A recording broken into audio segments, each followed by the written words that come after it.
El día de hoy tenemos el seminario Diferencias entre el contrato civil y el contrato de consumo, en el cual los expositores son el doctor Ricardo Cusirramos Rodrigo y el doctor Edgar Raúl Soto Zucca, a los que invitamos puedan pasar a la mesa para iniciar las ponencias. Tendremos como primer expositor de la noche al doctor Ricardo Cusirramos Rodríguez. El doctor es abogado de la Universidad Católica Santa María, tiene un magíster en Derecho de Empresas por la Universidad Católica Santa María y es docente de la Universidad Tecnológica del Perú y defensor privado. Doctor, lo invitamos a que pueda iniciar la primera ponencia. Como ya me presentaron, quien les habla es el magíster Fray Ricardo Cusirramos Rodrigo. Agradecer primero que nada la invitación al Colegio de Abogados por esta oportunidad. No siempre se puede discutir temas de derecho del consumidor y más aún contrastarlo con su raíz, su génesis, que es el derecho civil. Muy bien, dicho esto y agradecido al colegio por la invitación, también saludo a mi compañero de auditorio, el doctor Edgar Soto Zucca, con el cual somos colegas y amigos hace varios años ya. Entonces, como lo dice el título del tema que vamos a tratar el día de hoy, es básicamente encontrar algunos puntos de diferencia entre lo que es un contrato civil y lo que es un contrato de consumo. Para ordenarlos un poquito, hemos podido coordinar con el doctor Soto más o menos cómo nos podemos distribuir un poco esta ponencia para hacerla un poco más didáctica. Entonces, quien les habla va a hacer mención sobre el tema del derecho civil, es decir, vamos a hablar cómo está básicamente estructurado un contrato en el derecho civil y en base a esa premisa inicial que va a estar en mi ponencia, y vamos a ir dando algunos puntitos para que el doctor Soto nos conteste después, ¿no? Por ejemplo, yo voy a vamos a hablar sobre la interpretación del contrato y le diré en algún momento al doctor, ¿y cómo se interpreta el contrato de consumo? ¿No? Y esas partes el doctor Soto va a poder ya precisarlas en el momento que él comparta con ustedes su disertación. Muy bien, dicho ello, iniciamos con el tema y básicamente vamos a hablar primero de la teoría de contratos. Hablar del contrato es hablar de un tema muy interesante. Por ejemplo, en la universidad enseño el curso de Derecho de Obligaciones y a veces les comento a los alumnos, el derecho de obligaciones parte de quién, de dónde nacen las obligaciones que tienen las partes. Por ejemplo, en un arrendamiento, ¿de dónde nace la obligación del arrendatario de pagar la renta o del arrendador de entregar el inmueble? ¿Dónde encontramos ello? En los contratos. Y tan cierto es ello que si ustedes revisan el Código Civil, existe todo un capítulo del Código que se llama Fuentes de las Obligaciones. Y ustedes revisan ese capítulo y habla básicamente de lo que son los contratos. Muy bien. Entonces, estos contratos son los que van a originar obligaciones que básicamente, como lo establece el Código Civil, son obligaciones de dar, hacer o no hacer. Entonces, dicho ello, ayudándonos con las diapositivas, empecemos por definir qué se entiende por contrato. Podemos partir de una definición legislativa, tal como lo ven, el artículo 1351 del Código Civil señala que es el acuerdo de dos o más partes para crear, regular, modificar o extinguir una relación jurídico-patrimonial. Es una de las pocas veces en el que el Código Civil se animó a plasmar en un cuerpo legislativo la definición de una figura jurídica. Básicamente, como sabremos en un tema histórico, el Código Civil plasma este concepto, lo toma de la legislación italiana y en base a estas legislaciones que nos plasma el concepto en el artículo 1351. Ese es el concepto legislativo. Quien les habla ha ensayado una suerte de concepto partiendo de la teoría del negocio jurídico que fue muy postulada por el doctor Lizardo Taboada, y en relación al tema podríamos decir lo siguiente, que el contrato es un negocio jurídico, porque recuerden que para poder efectuar una definición concreta hay que encontrar el género próximo y la diferencia específica. ¿Qué significa ello? Por ejemplo, cuando definimos al ser, para decirlo sencillamente, ¿no?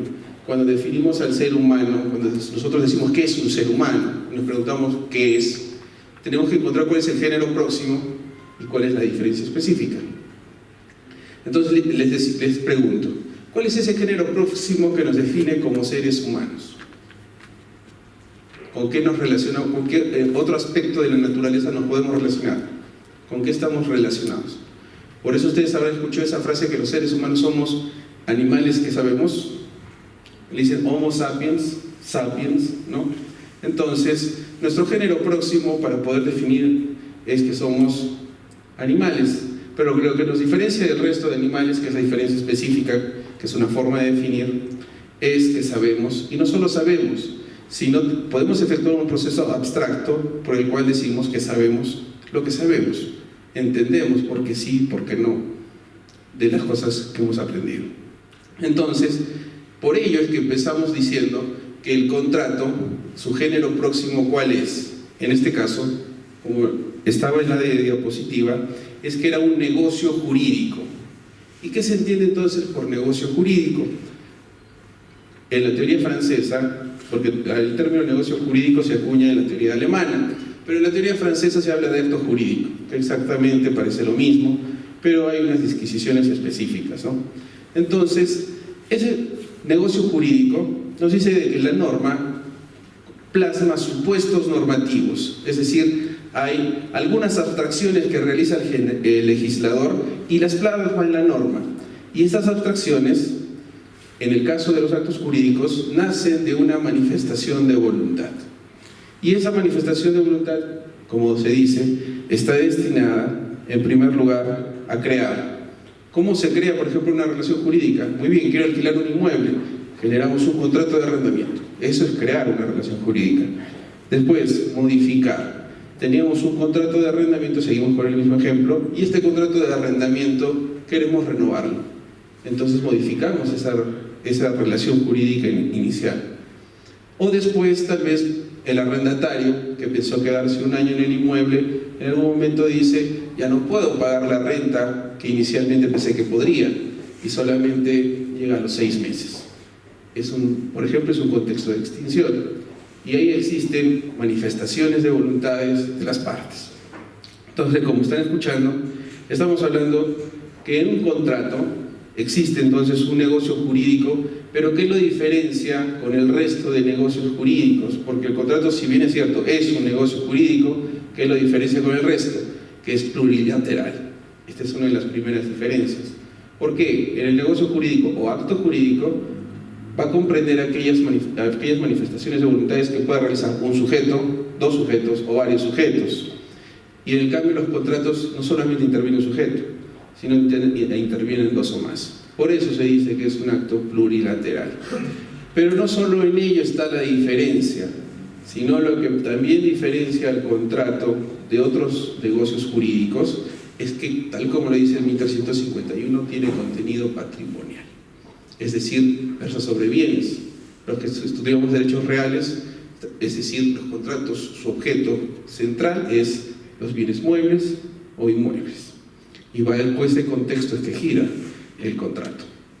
Ahora, pero ustedes dirán, yo recuerdo que existen también actos jurídicos, ¿no?, que intervienen 2 o más personas, pero que no tienen un contenido patrimonial. ¿Cuáles son esos actos? ¿O cómo se les llama? Entonces, por ejemplo, se podrían poner a pensar, muy bien, la Universidad Católica de Santa María genera un convenio, por ejemplo, con un hospital, para que los alumnos que han estudiado medicina o están estudiando medicina puedan participar en el hospital para poder hacer sus prácticas. En este caso, ¿habrá un contenido patrimonial? ¿La universidad ganará un dinero? ¿O en todo caso el hospital lo hará? No. Entonces, en este caso no hablamos de contrato, hablamos de convenio. Dicho esto, entonces, entendiendo lo que es un contrato, que es básicamente negocio jurídico, plurilateral y de carácter patrimonial, vamos a diferenciar algunas cositas más. Todo contrato va a tener una estructura, y esa estructura parte de ¿qué? Primero, partes. Decíamos 2 o más. ¿Pueden haber 3 partes? Por supuesto que sí. Por eso se llama multilateral. Muy bien. Y después hablamos del objeto. Este siempre ha sido un tema muy discutible, porque cuando hablamos de objeto del acto, ¿a qué nos estamos refiriendo? ¿A la prestación o al bien mismo? Entonces, ya se ha definido, sin mayor discusión al respecto, que el objeto de todo acto jurídico, negocio jurídico, o en todo caso, contrato, es la prestación, no el bien mismo. O sea, pongámonos a pensar, un contrato de compra-venta de un inmueble, ¿cuál es el objeto?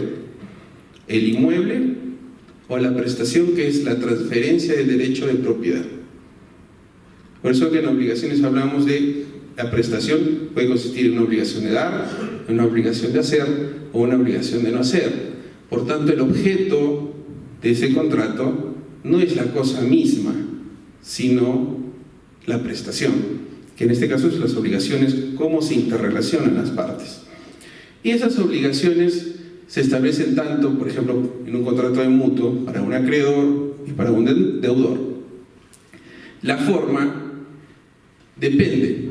Los actos jurídicos, ustedes saben muy bien dentro de la teoría de acto jurídico, que a veces la legislación dice que el acto jurídico debe cumplir con una formalidad específica para tener validez, y si no se cumple con esa formalidad específica, ese acto jurídico adolece de nulidad o de invalidez, ¿no? Tan cierto, por ejemplo, si se quiere hacer una constitución de hipoteca, la formalidad que debemos seguir para esa constitución de hipoteca es necesariamente, por ejemplo, utilizar la escritura pública.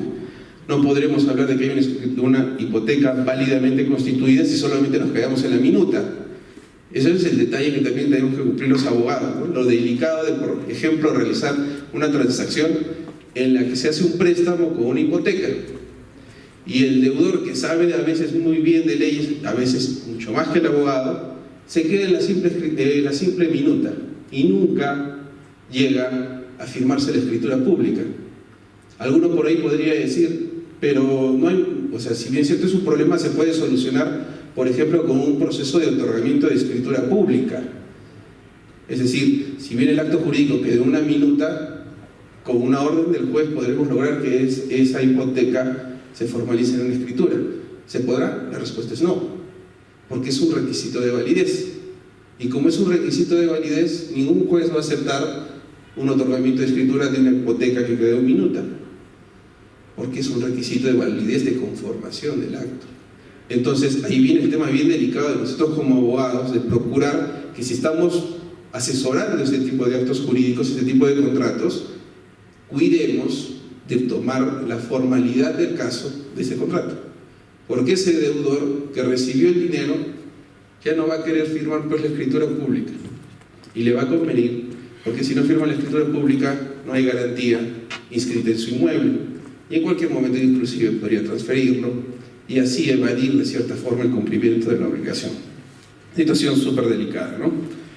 Y después la ejecución, es decir, en algún momento están plasmadas las obligaciones de las partes en el contrato, qué sí deben hacer, qué no deben hacer, pero surgen pues incumplimientos, tal vez no porque uno quisiera, sino porque la situación económica de la persona no le va tan bien como uno quisiera, y entonces incumple con las obligaciones que tenía. Entonces hay que ejecutar ese contrato. Y una de las primeras ideas es constituir en mora a ese deudor, porque si no lo constituyes en mora, no puedes pedir la ejecución de aquello para lo que estaba comprometido. Partiendo del ejemplo sencillo, pues el contrato de arrendamiento, muy bien, se venció el plazo del contrato, es decir, por ejemplo, estamos hablando de incumplimiento. No cumplió con el pago de la renta, entonces, ¿qué sigue si no cumplió con el pago de la renta? ¿Hay que requerirlo para que pague? Por supuesto que sí, hay que requerirlo. Y ahí aprovecharé que estoy tocando el tema, tengan mucho cuidado, porque en la práctica esto genera un montón de problemas en el tema de cómo se debe tratar un contrato de arrendamiento cuando ese inquilino no cumple con el pago de renta, porque hay tratativas diferentes. Y en la práctica y en el Poder Judicial se están suscitando problemas por la interpretación, cómo los abogados estamos viendo esto. ¿Por qué? ¿Qué es lo que pasa? Por ejemplo, si el contrato de arrendamiento vence, muy bien, ¿qué es lo que hacemos? Le mandamos una carta notarial al inquilino diciéndole, ¿sabe qué, señor inquilino? Su contrato ya venció, por lo tanto, debe retirarse. ¿Qué hemos hecho con esa carta notarial? De acuerdo a nuestro Código Civil, lo hemos convertido en precario al inquilino. Entonces, ¿qué consecuencia trae eso en el Poder Judicial? de que nuestra demanda de desalojo que eventualmente deberíamos interponer ya no va a ser por vencimiento de contrato y ante un juzgado de paz letrado y con una segunda instancia que acabaría en un proceso con el juzgado especializado civil, sino que la negligencia nuestra de enviar esa cartita notarial origina que se convierte en un juicio de desalojo por precario. Y la complicación es que el proceso va a iniciar en un juzgado especializado civil y no en uno de paz letrado. Y la consecuencia de ello es que el proceso no va a acabar en segunda instancia, sino inclusive puede irse a la Corte Suprema a través de una casación, porque la sentencia de vista va a ser emitida por una sala. ¿Cuánto tiempo más le generamos a ese cliente por esa carta notarial mal enviada en la ejecución de ese contrato que realizamos? Tranquilamente le estamos generando más de un año de juicio, solo por enviar una carta notarial. Entonces debemos tener mucho cuidado con esas constituciones precarias y en el sentido que se envía la carta para evitar, por ejemplo, esos problemas que se dan en la práctica. Muy bien. Ahora, ¿qué sería recomendable? a ver, de acuerdo, no, en la presentación inicial no dieron la temática de cómo iba a funcionar. Gracias por la pregunta, pero hay un momento después de que exponga el recurrente y después de que exponga el doctor Edgar Soto y vamos a absolver todas las preguntas que tengan y de forma más ordenada, ¿ya? Y efectivamente en ese momento, por favor, me hace recordar la pregunta para poder resolverla, ¿sí? Muchas gracias. Entonces, muy bien. Hablemos ahora de la clasificación de los contratos. Cuando hablamos cómo podemos clasificar estos contratos, ¿ya? Y una de esas clasificaciones que está según cómo negociaron las partes, yo lo veo de una forma sencilla. Hablemos de una clasificación bipartita, una en la que dice que son contratos negociados y contratos que no se negociaron. ¿Por qué uso esta clasificación? Porque va a ser pertinente después para el tema de consumidor, porque el tema de consumidor se mira mucho el tema de contratos por adhesión, ¿ya?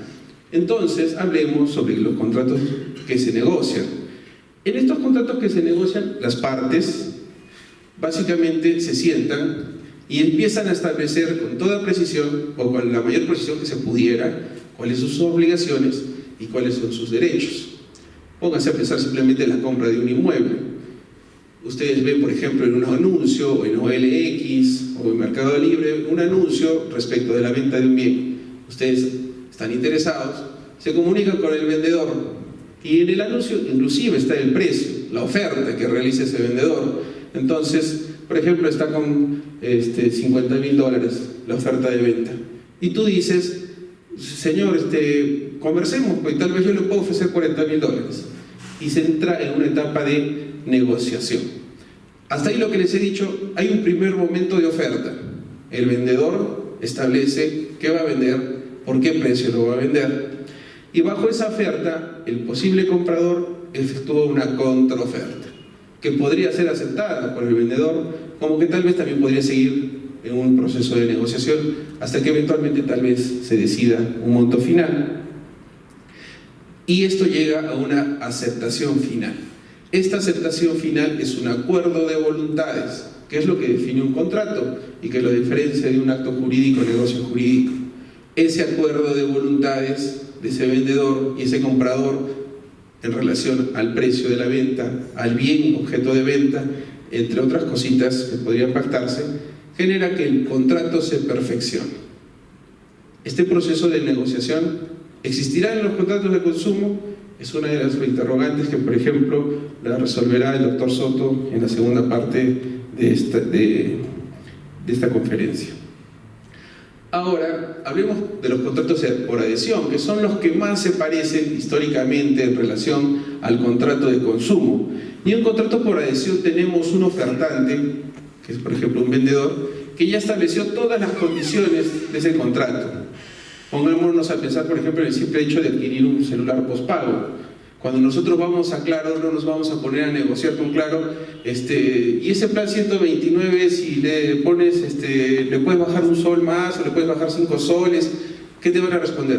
Los contratos ya vienen así, las condiciones ya están estipuladas. ¿Y qué queda?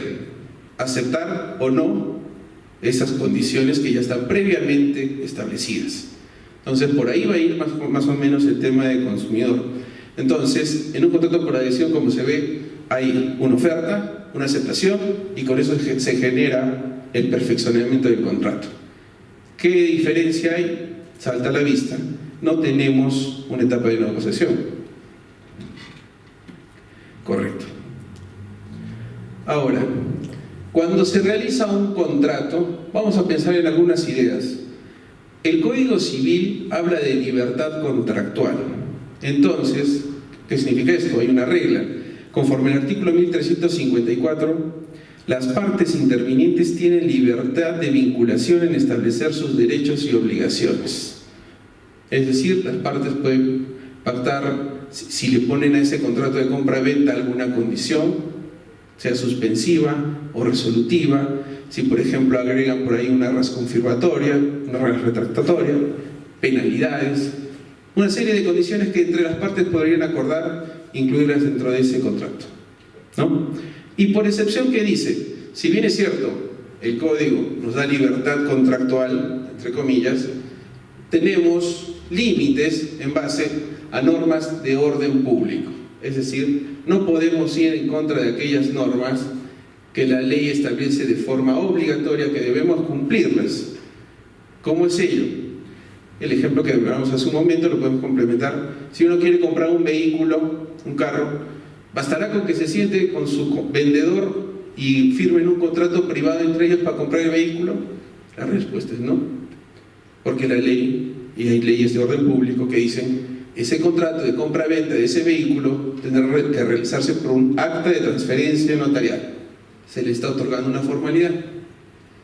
Y por más que las partes no quieran darle esa formalidad, deberán hacerlo. Porque el hecho de no cumplir con la forma prescrita por ley origina la invalidez del acto. Y así como esos ejemplos, hay varios en relación al tema de libertad contractual. Ahora, otra duda que va a surgir en base a este punto, que el doctor Soto espero que lo pueda tocar, es qué tanto se ve este tema de libertad contractual en el contrato de consumo.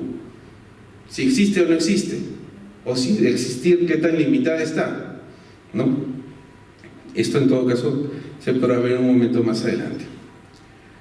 Luego de ello hablemos del principio, la primacía de voluntad de las partes. En atención al artículo 1356, las normas de contrato son supletorias a la voluntad de las partes. El tema contractual es tan interesante que inclusive la misma ley dice, recordarán que por lo general primero es la ley y después puede ser lo que nosotros digamos, pero en este caso, en relación a contratos, la misma ley estableció que inclusive la voluntad de las partes está por encima de lo que diga la ley. Y aquello en lo que las partes no establezcan un acuerdo o un convenio, entonces se aplicará recién supletoriamente la ley. Y eso también es interesante, ¿no? Porque ¿qué tanto la primacía de voluntad de las partes estará vinculada con el contrato de consumo? ¿Qué tanto lo que puedan acordar ese ofertante y ese aceptante será realmente libre en relación a esa elección o no? Y ahora hablemos del tema de interpretación de contratos, que es súper interesante, y si se pudiera ver la diapositiva podrían ver que, por ejemplo, para hablarlo de forma sencilla, en interpretación véanlo desde dos puntos de vista. Hay una interpretación que es textual y una que es contextual. ¿Cuál es la textual? La que conocemos normalmente como, por ejemplo, la interpretación literal y la interpretación sistemática. ¿Qué es ello? La interpretación literal es lo que ustedes leen del contrato, lo que específicamente se ha señalado en esas cláusulas de ese contrato. Y la sistemática es comparar la primera cláusula con la tercera y la quinta, y en base a esa comparación de las cláusulas que tiene el mismo contrato, llegamos pues a una conclusión. En cambio, la contextual no solo importa lo que dice el contrato, sino hay que tener en cuenta qué querían las partes decir con ese contrato, qué se buscaba tal vez en la negociación, cuál fue el objetivo, porque a veces lo que estaba o lo que buscaban las partes en la negociación no es lo mismo que se plasma en el contrato. Tal vez porque tenemos un abogado que no redactó bien el contrato, o las mismas partes no le comentaron al abogado todas aquellas condiciones que quisieran que esté en el contrato y no se plasmaron, y eran relevantes e importantes. Me explico con un ejemplo, para que se entienda mejor. Existe ya, por ejemplo, revisemos para un grado un arbitraje interesante. Se había licitado la construcción de una hidroeléctrica en Cusco, y dentro de lo interesante que se podía interpretar el contrato, ¿qué era? El contratista, es decir, la empresa que se tenía que encargar de construir una parte de esta hidroeléctrica, que es una zona de llaves, que es básicamente donde están unos transformadores para lo que es el cambio de la variación de tensión. Había una empresa que se iba a encargar de construir esto en una zona de Cusco. Y dentro del contrato, una de las cláusulas decía básicamente lo siguiente: que el terreno donde se va a construir esta hidroeléctrica se entregará listo al contratista. Así lo decía: el terreno se entregará listo al contratista. ¿Qué originó ello? Que el contratista, el día que ya iba a empezar la ejecución del contrato, llega con su maquinaria, etcétera, al terreno, con sus arquitectos, y se dan cuenta que el terreno no estaba plano, estaba sumamente irregular, tenían que hacer perforaciones, excavaciones, alineamiento del terreno, entre otras prácticas. Y la contratista dijo: ¿saben qué? Llevamos ese contrato, y en ese contrato dice que me van a entregar el terreno listo, y ese terreno no está listo para que yo construya. ¿Por qué? Porque el hecho de generar toda esa nivelación de terreno y entre otras cosas es un costo, y eso no estaba presupuestado. Y estas empresas entran pues a unas negociaciones que duran meses, y dentro de esas negociaciones que duran meses, para determinar qué significaba que el terreno estaba listo, llegan a hacer una adenda del contrato, y en la adenda del contrato dicen que el contratista se encargará de arreglar el terreno. Y después surge nuevamente un problema, porque en la adenda, tal como se puso esa modificación, el contratista dice: sí, efectivamente el contrato dice que yo me voy a encargar de modificar el terreno, pero no dice que lo voy a cubrir con mi costo. Entonces se genera otro problema de interpretación. Y si se dan cuenta, todos estos problemitas de interpretación, ¿por qué se generan? En primer lugar, porque en el momento de redacción del contrato no tenemos en cuenta qué es lo que realmente quieren las partes, qué se busca, y no nos ponemos a pensar qué consecuencias pueden traer hacer afirmaciones correctas o incorrectas. Ello pues va a originar que, por ejemplo, si nosotros hacemos una lectura literal de ese contrato, pueden prestarse pues afirmaciones para uno u otro lado en vía de interpretación, y no tenemos una solución si aplicamos esa interpretación literal. Si leemos otras cláusulas del contrato, tal vez tampoco nos ayuda. Entonces, ¿qué necesitaremos? Una interpretación contextual, y buscar, por ejemplo, ¿cuál fue el tema histórico? Cuando salió a licitación esta obra, ¿cuál era la idea de la licitación? En el expediente, ¿cuáles eran los objetivos que se quería buscar con esa licitación? O una interpretación teleológica, que es básicamente buscar el fin de ese contrato, o una contextual en relación a qué otras cositas, tal vez entre las partes hubo en la ejecución del contrato y hubieron correos electrónicos entre ellos, hubieron comunicaciones telefónicas, hubieron cartas que se enviaron, y todos estos documentos nos pueden ayudar a entender mejor qué es lo que querían las partes y que no se plasmó de forma satisfactoria en el contrato. Muy bien, todas estas ideas iniciales tendremos que ver también qué tan abierto está a interpretación un contrato de consumo. Si se pueden aplicar estos tipos de interpretación, textual, contextual, literal, teleológica. ¿Qué tanto es así? Entonces, con esto es una primera parte en la que quiero empezar con el bichito en relación al tema de los contratos y con relación con el contrato de consumo, y lo dejo al doctor Soto para que pueda continuar y exponer la parte de contratos de consumo. A continuación, el doctor Soto Zucca es abogado por la Universidad San Agustín de Arequipa, magíster en Derecho Civil Patrimonial por la Universidad Católica de Santa María, tiene estudios de doctorado por la Universidad Católica de Santa María y es defensor privado en el área de Derecho y Competencia. Reiteramos el aplauso al doctor Edgar Soto.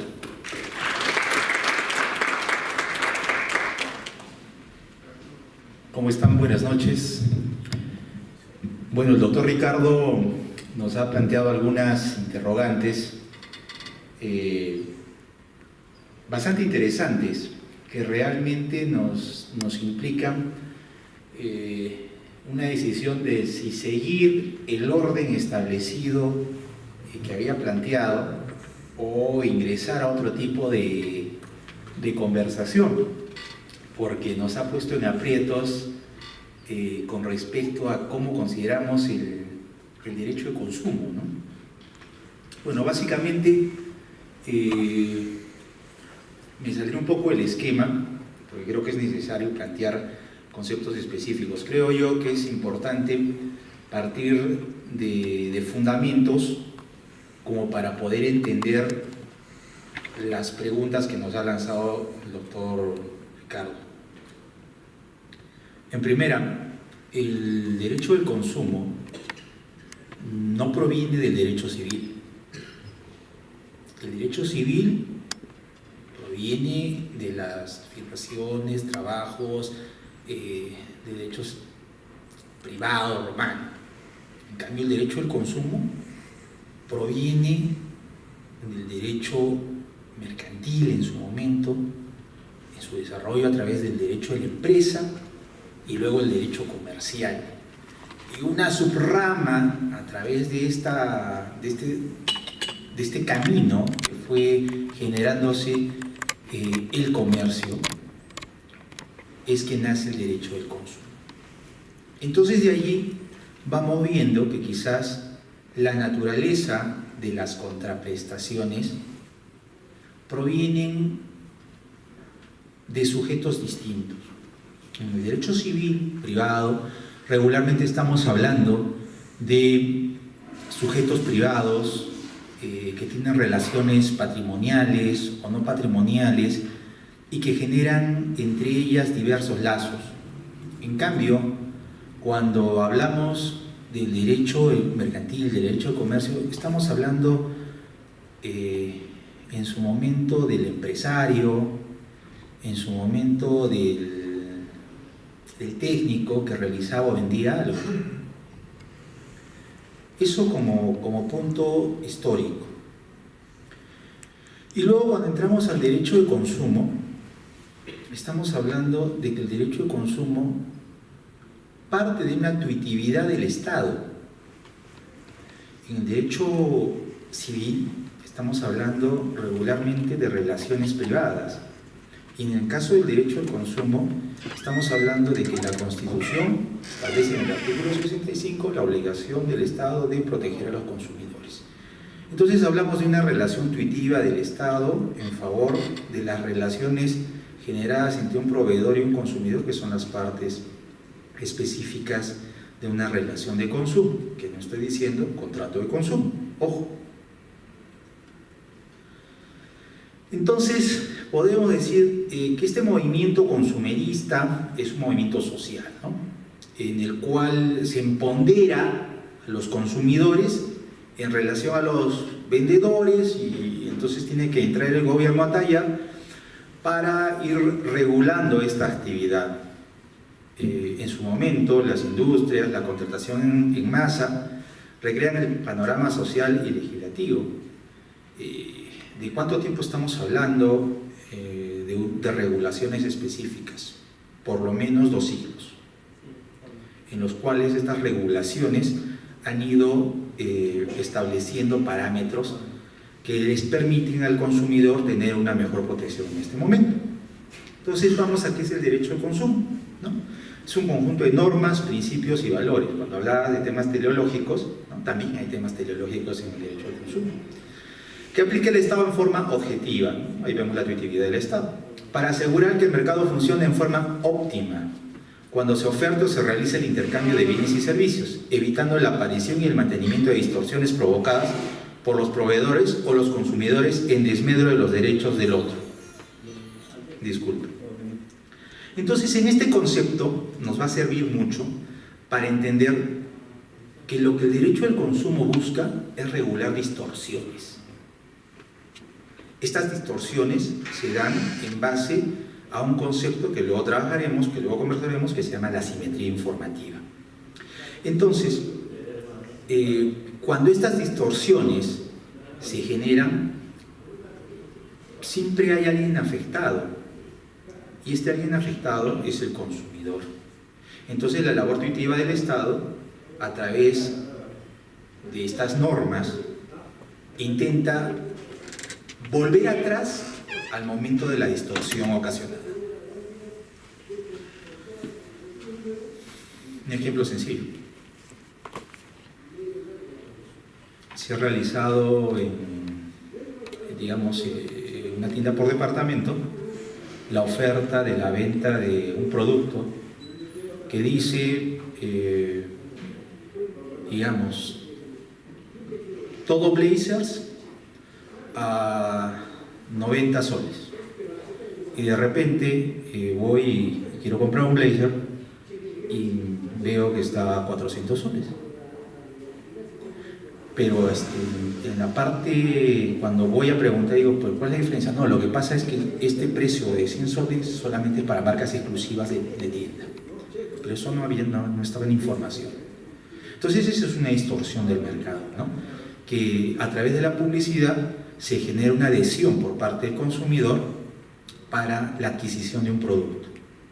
Consecuentemente, al existir la distorsión, el consumidor puede llegar a accionar frente al Estado, en este caso podría ser el Indecopi, tratando de que se imponga una sanción, y el Indecopi ordenará, además de la sanción, una regulación de esta distorsión para que el mercado vuelva a regularse. ¿El objetivo es que el Estado regule el mercado? No. El objetivo es que el mercado se autorregule. Y la forma de autorregulación del Estado, en lo último que tenemos, son los libros de reclamaciones, ¿no? Que seguramente los hemos escuchado, alguna vez los hemos usado, o tenemos conceptos básicos. Quizás en otra charla podamos trabajar el libro de reclamaciones, que es un concepto bastante interesante. Los antecedentes legislativos que tenemos sobre el derecho al consumo, no sé si se está visualizando. No se está nada se visualiza. Entonces vamos a olvidarnos de esto, porque si no se puede visualizar, entonces vamos a optar por la otra forma que el doctor Cusi-Ramos. Hablábamos que la Constitución tiene una parte que es la Constitución económica, ¿no? Entonces, cuando hablamos de la Constitución económica, estamos hablando de todo un sistema que ha creado la Constitución para la protección de los consumidores.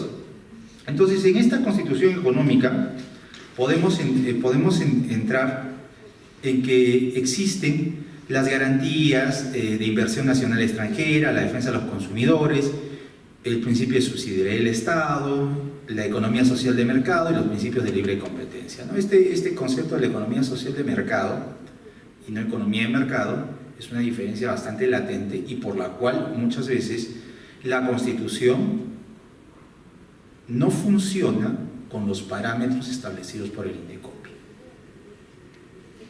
¿Cómo así? Cuando el doctor Ricardo intervino, tocábamos que el derecho civil provenía en buena cuenta en raíces del derecho romano. En cambio, nuestro sistema de protección al consumidor o nuestro sistema de competencia, sostengo, que no proviene de esta raíz, sino nosotros estamos girando en un sistema common law, en el cual es importante la emisión de resoluciones para la resolución de casos, al revés del derecho civil, en el cual primero establecemos la norma, aplicamos al caso concreto.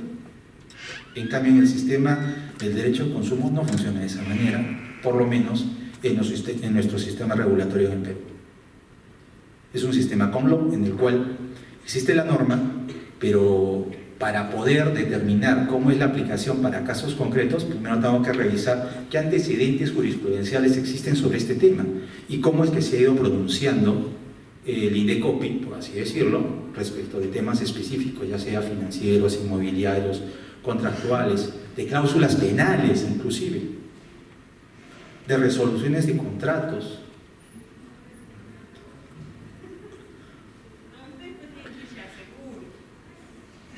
Luego de esto, podemos hablar que los derechos del consumidor implican temas de servicios y valoraciones competitivas, protegen la salud, estamos hablando de la información, el crédito. Y cuando hablamos de los temas de COPI, estamos hablando de la Comisión de Protección al Consumidor. Y cuando hablamos de la Comisión de Protección al Consumidor, ya está, debido a la especialización, podemos decir que existen, digamos así, juzgados de paz letrado y juzgados civiles. Porque tenemos al órgano resolutivo de procedimientos sumarísimos, que es primera instancia en algunos casos, y competente exclusivo por razón de materia en otros, y la Comisión de Protección al Consumidor, que conoce también los mismos asuntos, pero por competencia funcional o por competencia en cuestión de materia, se diferencia. Entonces, esta diversificación que ha ocurrido en el sistema de protección al consumidor implica muchas veces que existan tomas de decisiones totalmente contradictorias. Porque el órgano resolutivo de procedimientos sumarísimos puede tener una posición respecto de un caso concreto que no es compartido por la comisión. Y en segunda instancia puede revocar, o la comisión tiene una posición que el tribunal puede revocar. Y estamos hablando de un asunto, a diferencia del sistema civil, que es la predictibilidad en el derecho administrativo. Y la predictibilidad, la verdad, en este momento, bajo el sistema del INDECOPI, ya no tiene mucho sustento, no es un sustento objetivo. Yo diría más allá subjetivo, la subjetividad es la que está preponderando en este momento. Bueno,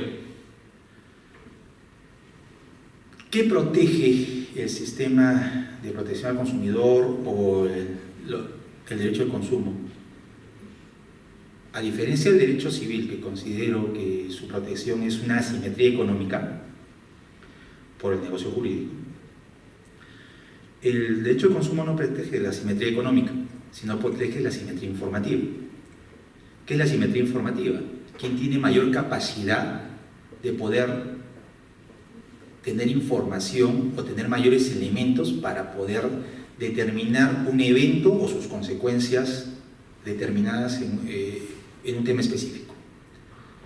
Si yo te vendo un inmueble y yo soy un proveedor, entonces yo tengo la mayor capacidad para saber si tenía licencias, no tenía licencias, si el bien era mío, o si debía informarte que era futuro, si tenía gravámenes, si tenía planos aprobados, la publicidad que he lanzado para que me adquirieras. Entonces yo como proveedor tengo la mayor capacidad de información frente a ti consumidor. Entonces casi todos los problemas de asimetría informativa se restringen a dos conceptos específicos: la idoneidad y la información. La idoneidad es que algo debe funcionar o servir para lo que normalmente existe. Son palabras sencillas, con ejemplos creo que funcionan de la mejor manera.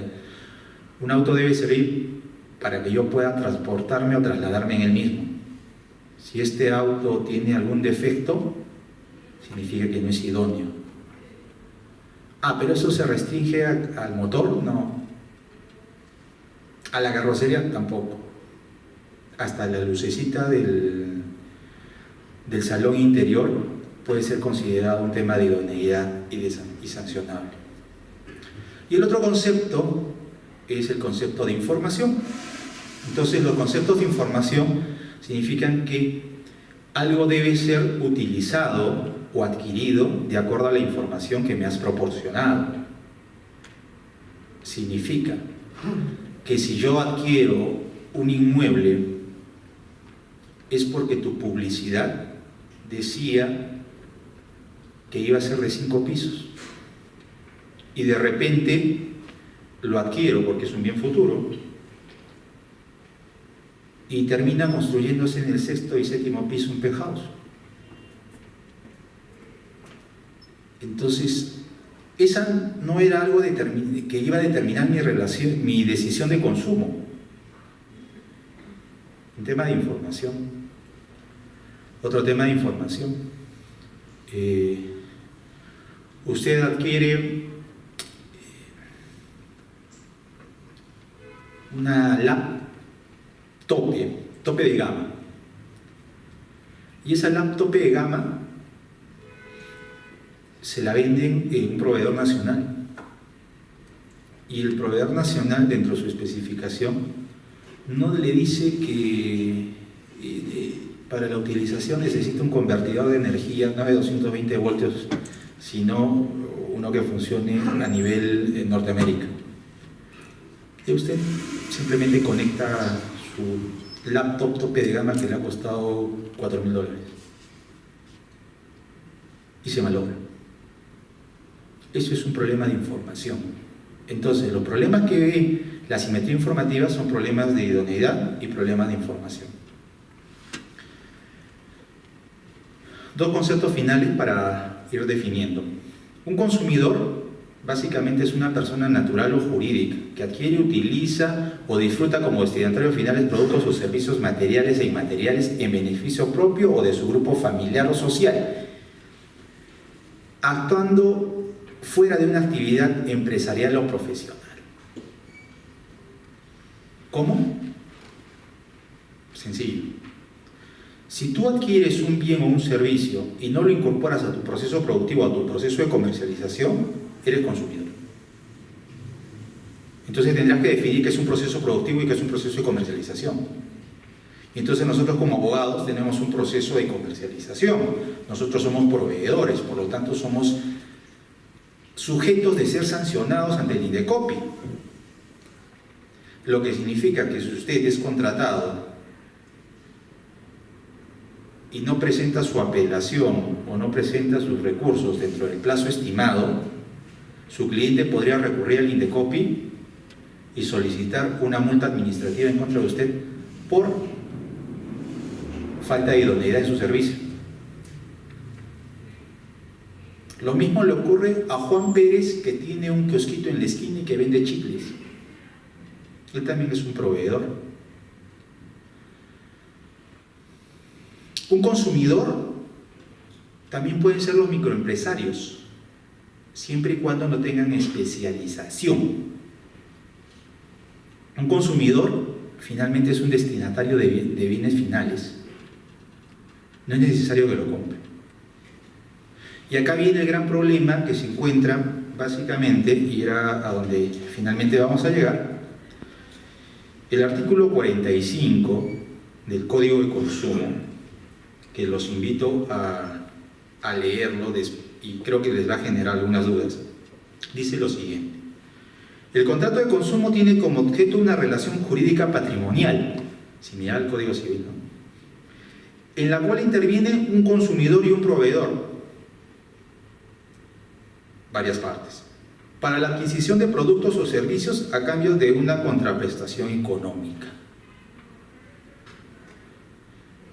Bueno, lo que ocurre con el Código de Consumo es que realmente el Código de Consumo salió de una diversidad de interpretaciones, resoluciones, modificaciones que tenía en su momento el Decreto Legislativo 716, que se fue construyendo a través de jurisprudencias por parte del INDECOPI, y se fueron trabajando y luego terminó saliendo el Código de Consumo. El INDECOPI no está muy contento con el Código de Consumo en algunos aspectos, y este artículo 45, al hablar y definir un contrato de consumo con contraprestaciones económicas, no siempre es así. Y le digo cómo no siempre es así. ¿Cuántas veces nosotros no hemos regalado a alguna persona en su boda, quizás un electrodoméstico, ¿no? Y esta persona que no lo ha comprado, que no ha pagado ninguna contraprestación económica, podrá reclamar al proveedor por los defectos de idoneidad de información? ¿Sí? Entonces, el concepto contenido en el artículo 45 ¿se interpreta textualmente? No. Es necesario que para que exista una relación de consumo, que es distinto al contrato de consumo, ¿es necesario que exista siempre una relación patrimonial? La respuesta es no. Entonces, ¿qué conoce el Indecopi? ¿Solo contratos de consumo? No. Conoce relaciones de consumo. Entonces, en una relación de consumo vamos a tener un proveedor, un consumidor, la relación de consumo entre ellos. Un proveedor es cualquier persona natural o jurídica que se dedique a una actividad económica para permanecer dentro del mercado. Los abogados nos dedicamos a una actividad jurídica y la realizamos para mantenernos en el mercado, ¿no? Entonces somos proveedores. La persona que nos vende gacetas jurídicas y en su momento normas legales también se dedica a vender ese producto y son proveedores. Entonces acá tendremos un consumidor comprador, que es el de nuestro ejemplo del matrimonio, el que adquiere el electrodoméstico, y un consumidor usuario, que es al que se lo regalé. Los dos pueden recurrir al Indecopi, los dos pueden activar este sistema de protección al consumidor, la tuitividad del Estado, los dos. Entonces estos contratos de consumo exceden el sistema del concepto del concepto del Código Civil, sí exceden. Este artículo 45 que existe en el Código de Consumo, referido al contrato de consumo, restringe la actuación del Indecopi para efectos de competencia. Efectivamente se queda corto, porque hay otros elementos que pueden generarse adicionalmente. Entonces el doctor Cusi-Ramos también nos planteó un concepto respecto del proceso de negociación. ¿Existe proceso de negociación? Claro, si hablamos de los temas de contratos de adhesión, pues no. Pero existen procesos de negociación, por ejemplo, en la adquisición de bienes inmuebles, ¿sí? En la adquisición de vehículos, ¿sí? Si le compro una inmobiliaria, la inmobiliaria es, y que además sea constructora, ¿es un proveedor dentro del mercado? Sí, sí es un proveedor dentro del mercado, porque realiza esa actividad para permanecer en el mercado. Y yo puedo determinar, oye, un momentito, tú estás vendiendo ¿cuánto este departamento? $100.000, correcto. Pero eso es si es que yo saco un financiamiento, pero si te lo pago en efectivo, ¿puedes modularme el precio? La respuesta probable es sí. Y entonces hay proceso de negociación. Y lo mismo ocurre en la adquisición de un vehículo. Entonces, ¿hay procesos de negociación? Sí, en los contratos de consumo. ¿Hay libertad contractual también? Por los mismos elementos que les he explicado. ¿Hay interpretación en los contratos de consumo? Sí, hay exagerada interpretación en los contratos de consumo, más aún en las relaciones de consumo. ¿Por qué? Porque básicamente este contrato de consumo no se restringe a lo que está escrito expresamente, sino adicionalmente a lo que existe en la oferta de publicidad. A ver, ¿cómo es esto? O sea, no basta la escritura pública, el contrato privado, el documento preimpreso que dice qué es lo que se me vendió y cuáles eran las condiciones de venta. No. O sea, si me enviaron un mail, o tengo una grabación, o tengo un folleto, o una publicidad previa a la contratación, que establece condiciones adicionales a las que no aparecen en el contrato, ¿podré solicitar la aplicación de estas mejores condiciones y beneficios? Sí. ¿Y el pacta sunt servanda? ¿Y solamente nos restringimos a lo que establece en el contrato? No funciona. En el sistema, en el derecho de consumo no funciona.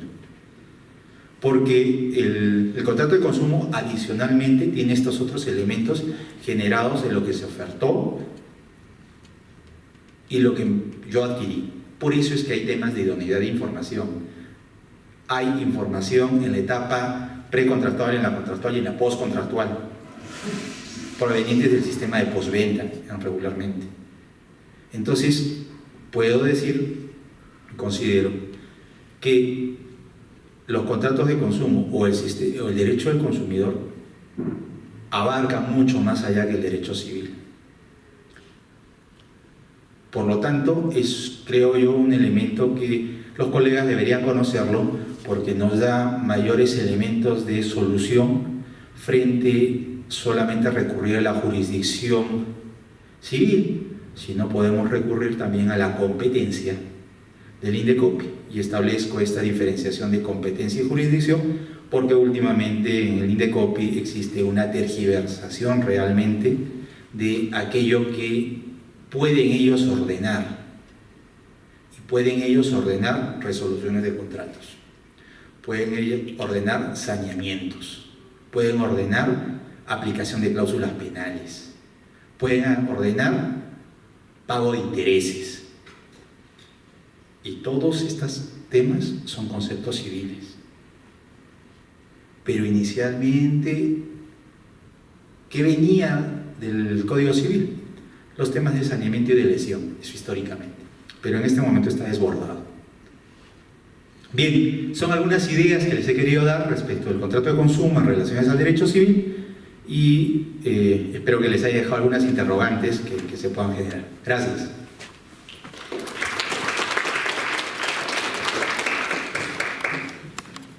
Agradecemos la participación del doctor Edgar Soto Zucca.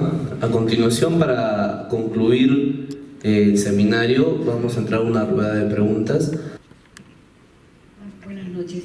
Mi pregunta iba relacionada a la recomendación que daba hace un momento, doctor, sobre los contratos de arrendamiento. Le pedí que era lo más recomendable en lugar de enviar la carta notarial para evitar ese proceso largo, ¿no? Muy bien, gracias por la pregunta. Disculpa que en ese momento no haya contestado porque teníamos un orden ya preestablecido. Correcto. Entonces, poniéndonos nuevamente un poquito en contexto, tenemos un arrendatario, un arrendador. Ese arrendatario no cumplió con el pago de su renta, está retrasado, por ejemplo, en 3 meses. Y como está retrasado, a veces una de las cositas que hacemos es mandarle una carta notarial diciéndole: ¿sabes que como no has pagado, entonces doy por resuelto el contrato? La resolución del contrato que origina su conclusión, ¿no es cierto? Se queda sin efectos ese contrato. ¿Es un tipo de ineficacia estructural o funcional? Funcional, ¿no es cierto? Entonces, ese contrato, al haber quedado sin efectos, origina que ese poseedor se convierte en precario. Y recordemos el concepto de precario: es aquella persona que no tiene título para poseer, o tal vez teniendo título, ese título feneció, ¿no es cierto? Y con esa carta, con la resolución del contrato, haces que ese contrato fenezca. Entonces, ¿qué deberías hacer? ¿Quedarte de brazos cruzados? Por supuesto que no. Lo que se sugiere es que en estos casos mandes la carta notarial, pero no pidas la resolución, requiere el pago, constitúyelo en mora, pero no origines la resolución del contrato. ¿Sí? Muy bien. Bajo ese contexto, el contrato todavía va a estar vigente y podrías eventualmente interponer la demanda de desalojo por vencimiento de pago, vencimiento de contrato o falta de pago, ¿no? Dependiendo de la causa que corresponda. Ahora les comento también, en la práctica también ha salido un problema. Las personas dicen: muy bien, no mando mi carta notarial. ¿Para qué? Para que no se vuelva precario el señor y pueda irme a un juzgado de paz letrado, iniciar pues mi proceso de desalojo ahí y terminarlo en segunda instancia con un juzgado especializado y no irme hasta Lima para poder sacarlo a este inquilino, ¿ya? Y en estos casos, como no mandas la carta notarial, venía el problema de que algunos decían: muy bien, no mando la carta notarial, pero lo voy a citar a conciliación. ¿Y este problema dónde surge? Recuerden, pongamos que el contrato de arrendamiento vencía el día de ayer. Les pregunto, ¿el día de hoy se convirtió en precario si el contrato venció el día de ayer? La respuesta es no, porque de acuerdo al 1700 del Código Civil se entiende de que continúa el contrato en las mismas condiciones especificadas. Entonces todavía no es precario. Pero si tú le cursas una carta notarial diciéndole, ¿sabes qué? Devuélveme la posesión, lo convertiste en precario. Ya. Doctor, pero muy bien, el tema de la carta ya está zanjado, ya, no mandamos carta. Y si es el tema de pago, no le decimos que le resolvemos el contrato y solo le requerimos el pago. Ya. Pero si lo invitamos a conciliación, porque recordarán que es un derecho disponible, es un tema patrimonial, entonces necesariamente debemos pasar por la conciliación previa para poder tener interés para obrar. Si no, no tenemos interés para obrar. Entonces, lo invitamos a conciliación. Y algunos juzgadores, que no sé con qué criterio, dicen, muy bien, el hecho de haberlo invitado a conciliar es pedirle que se vaya, porque la conciliación que le estás pidiendo, que se vaya, porque vas a interponerle una demanda de desalojo. Y eso es un requerimiento de devolución. Y al efectuarse el requerimiento de devolución, lo convertiste en precario. Otra contradicción, o sea, porque estoy utilizando el mecanismo que la ley me obliga, porque es una conciliación y es un paso previo que a veces es ineludible, ahora también se convirtió en precario. Entonces, muchos arrendadores se han quedado de brazos cruzados por esas interpretaciones erradas también del Poder Judicial, ¿no? Y ya algunos magistrados han dicho que esa situación con la conciliación es simplemente un requisito para cumplir con el tema de interés para obrar y no constituye en sí misma una forma de solicitud formal de entrega del inmueble. Otros magistrados han dicho, ¿saben qué? En este tema se necesitará conciliación o no. Hay veces que ustedes van a escuchar el tema de la cláusula de allanamiento futuro, que ahora se está poniendo en los contratos de arrendamiento para evitar que la contestación del demandado y que este proceso de desalojo no sea tan largo, ¿no? Entonces, en estos casos, cuando hay esa cláusula de allanamiento futuro, dice que inclusive la conciliación no es obligatoria. No necesitas ir a conciliación. Pero ustedes dirán, ¿pero por qué no necesitas ir a conciliación? Porque no hay conflicto. ¿Y por qué no hay conflicto? Porque hay un allanamiento del demandado. Y recuerden que cuando el demandado se allana, está diciendo que sí a la pretensión del demandante. Por tanto, no hay conflicto. Y al no haber conflicto, no hay necesidad de conciliación. Por tanto, puedes ir directamente al proceso judicial a solicitar la entrega del bien. Esa sería, doctora, alguna de las ideas en relación a ello. Buenas noches. Una pregunta para el doctor Soto. Respecto de las relaciones de consumo, usted dejó claro que no siempre es un contrato de consumo. ¿Cómo podemos asesorar con facilidad al cliente cuando desea establecer esas relaciones de consumo? Por ejemplo, usted daba el ejemplo de los regalos que se dan en un matrimonio. ¿Cómo la persona que ha recibido, digamos, de regalo un televisor está dañado, tiene un desperfecto, etcétera? ¿De qué manera él puede probar esa relación de consumo si obviamente no tiene, por ejemplo, la boleta de venta? Es más, es tan imperfecta, digamos, esta relación de consumo porque ni aún el consumidor directo, el primer adquirente del bien, tiene o guarda esa boleta o recibe un contrato de, digamos, de términos, condiciones, garantía, etc. ¿Qué hacer en esos casos? Qué buena pregunta. Nos has puesto en el tema de no tengo nada y quiero reclamar. Bueno, ¿qué haría yo? Primero tenemos el derecho a la información, en el cual cualquier persona tiene el derecho de solicitar información al proveedor y este tiene la obligación en el plazo de 30 días de dar una respuesta. Entonces, ¿qué haría? Básicamente, estamos hablando sobre supuestos, ¿no? Entonces, yo hablaría con la persona que me dio el regalo y le digo, ¿de dónde lo compraste? Bueno, de la tienda X. Ya, ok. ¿Y en qué periodo? En tal periodo. Perfecto. Entonces le envío una carta a la tienda X y le digo, tengo un producto con código tantos, de marca tantos, que ha sido adquirido de tu establecimiento. Solicito que se me entregue una copia de la boleta porque soy usuario del mismo. Y le mando una foto del código y del televisor. el proveedor no podría negarse a darme una boleta, porque no podría establecer y decir la copia de la boleta. No podría decir, es que tú no eres mi comprador. Finalmente me tendría que responder algo. O me dice, ese producto no es de mi tienda. O me dice, simplemente me da la copia de la boleta. Y con ese hecho, con ese acto, yo podría ingresar a una denuncia. Ahora,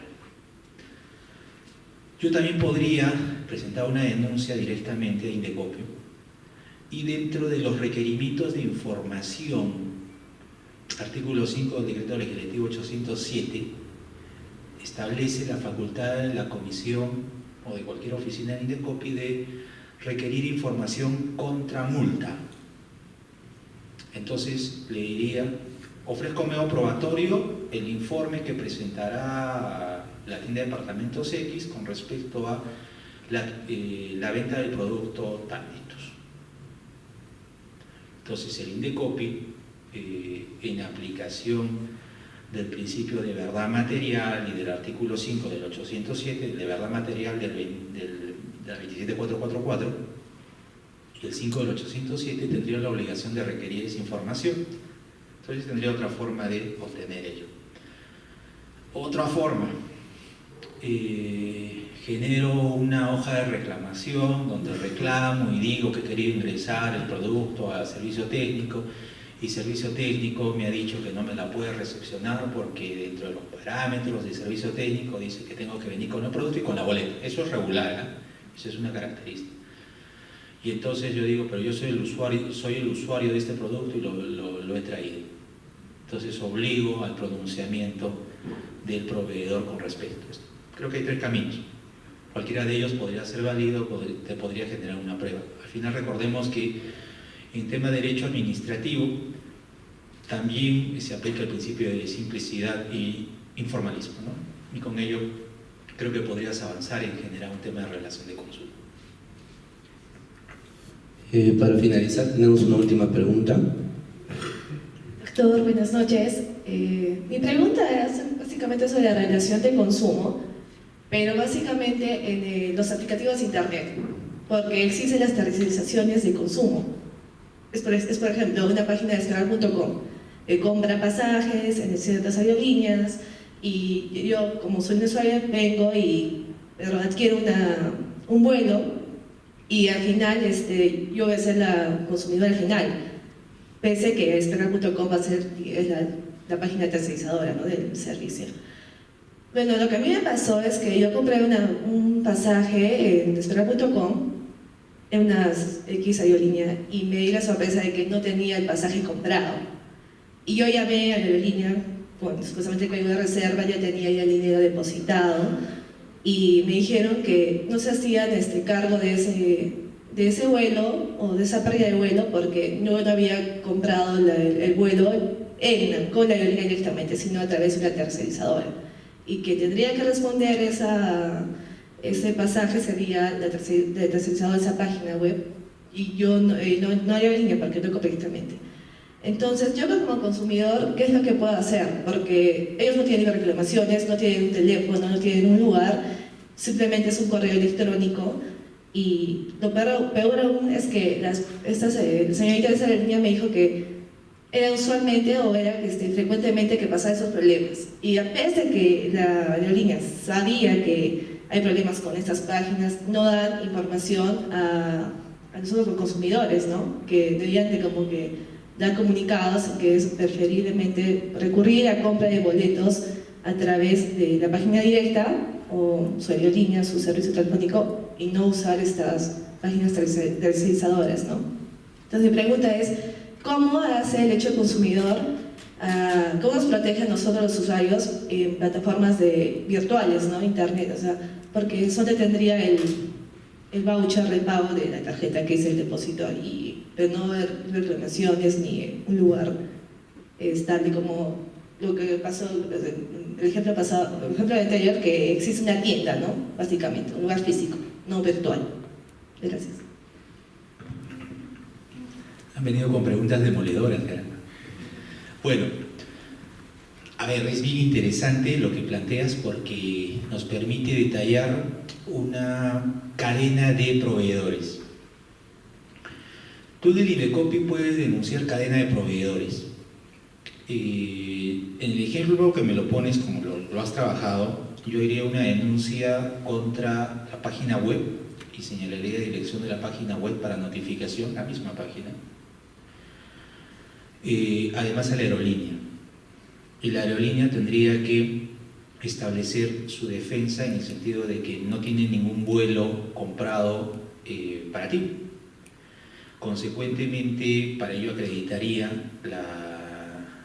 la relación de venta de boletos, ya sea en forma directa o por intermedio de terceros o a través de tercerización. Recuerda que muchas veces tú le pides a tu agente de viajes que te compre un pasaje, ¿no? O sea, no lo compras directamente. Entonces hay una cadena de comercialización, una cadena de proveedores en la cual puedes denunciar. Y efectivamente la responsabilidad se puede generar en forma solidaria, dependiendo de los convenios que puedan haberse establecidos entre el proveedor de servicio, la empresa de transportes y esta página web. Eso primero. En segunda, también nos permite tocar acá un aspecto de consumidor razonable. Entonces, en el tema del consumidor razonable, para los parámetros de denuncias, básicamente tú estableces, ok, yo quiero adquirir a través de este medio, pero este medio me ofrece las garantías del caso. No. Entonces, depende del consumidor. ¿Cuál es la protección? La protección es para un consumidor razonable, para un consumidor diligente. Y el consumidor que no es razonable ni es diligente, no como un estándar, ¿no? Es el que merece protección bajo el sistema de protección al consumidor. Entonces, en este caso, Despegar.com, esa es la página, ¿no? Que me dices, no tiene libro de reclamaciones. Virtual debe tener, porque para poder operar en el Perú, por lo menos, o páginas a través, para tener interrelación con proveedores peruanos, debe tener un libro de reclamación virtual, ¿no? Y que también es uno de los permitidos para poder presentar tu reclamación. Yo intentaría conectar la aerolínea con el convenio que tiene a través de estas páginas web, porque debe haber algún convenio que le permita la adquisición o venta, ¿no?, en favor de un tercero. Yo me enfocaría ahí para generar la cadena de comercialización y saltar el tema del consumidor razonable. Agradecemos la participación del doctor Ricardo Cusirramos Rodrigo, el doctor Edgar Raúl Soto Zucca. Damos por concluido el seminario de diferencias entre el contrato civil y el contrato de consumo. A nombre del Colegio de Abogados de Arequipa, agradecemos gentilmente su asistencia y reiteramos el aplauso para nuestros ponentes. Buenas noches.